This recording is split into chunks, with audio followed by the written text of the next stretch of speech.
Big ബോസിൻ്റെ നാളത്തെ promo വന്നിട്ടുണ്ട്. നാളത്തെ പ്രൊമോയിൽ പ്രധാനമായിട്ടും കാണിക്കുന്നത് സിബിനെ തന്നെയാണ്.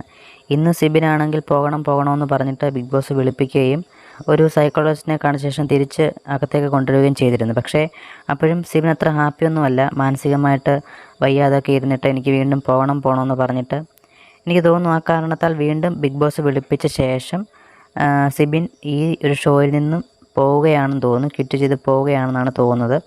അങ്ങനെയാണ് ഒരു 90% അങ്ങനെയാണ് വിശ്വസിക്കാൻ നമുക്ക് ഈ ഒരു പ്രൊമോയിലൂടെ സാധിക്കുന്നത്. കാരണം സിബിൻ്റെ ഇന്നത്തെ ആ ഒരു പെർഫോമൻസും ഇന്നത്തെ ആ ഒരു കൺഫെഷൻ റൂമിലിരുന്ന് പറഞ്ഞതും അതുപോലെ അല്ലാതെയുള്ള പെർഫോമൻസും എല്ലാം അങ്ങനെയായിരുന്നു. ഞാൻ ഈ ഷോയിൽ തുടരുന്നില്ല എന്ന് തന്നെയാണ് അദ്ദേഹത്തിൻ്റെ തീരുമാനം. അങ്ങനെയാണ് ഒരു 90% ഈ പ്രൊമോയിൽ നിന്ന് നമുക്ക് മനസ്സിലാവുന്നത്.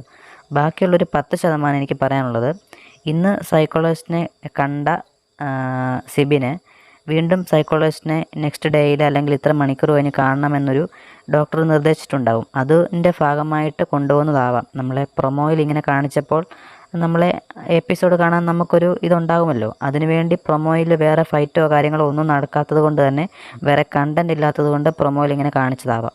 പക്ഷേ ഇതിലൊരു പ്രധാനപ്പെട്ട കാര്യമുള്ളത്, അൻസിബയും ഋഷിയും ഒക്കെ ഇങ്ങനെ തലയ്ക്ക് കൈ കൊടുത്ത് ഇങ്ങനെ ഇരിപ്പുണ്ട്. അപ്പോൾ അതുകൊണ്ടാണ് നമുക്കൊരു 90% സിബിൻ ഈ ഷോയിൽ നിന്ന് പോകുന്നതായിട്ട് തോന്നാനുള്ള കാരണം. എന്തായാലും ഇതിനെപ്പറ്റിയുള്ള നിങ്ങളുടെ അഭിപ്രായങ്ങൾ കമൻറ്റായി രേഖപ്പെടുത്തുക. കൂടുതൽ ബിഗ് ബോസ് അപ്ഡേറ്റിനായി ചാനൽ സബ്സ്ക്രൈബ് ചെയ്യാത്തവർ സബ്സ്ക്രൈബ് ചെയ്യുക.